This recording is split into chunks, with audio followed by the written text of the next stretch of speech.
Ready. Okay, now, let me get them situated. Once upon a time,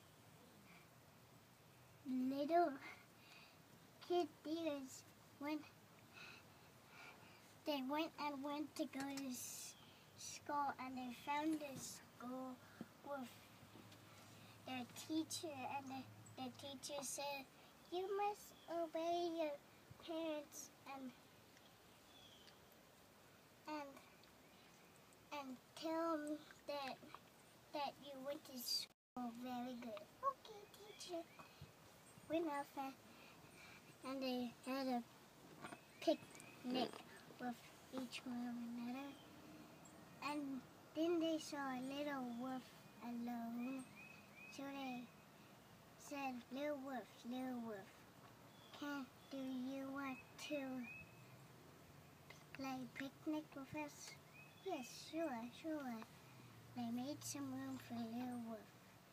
Said, "Oh, dear picnic, you have to have food." And went on for days and days, and they said, "Mommy, can we go to sleep now, please?" Not yet, said the mom.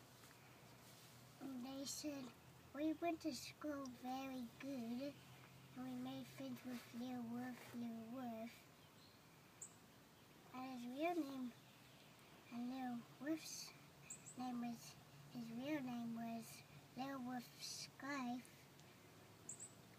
And they said, little wolf Skype, you come to our house and play?" "No, I have to eat dinner, said little wolf. And he went back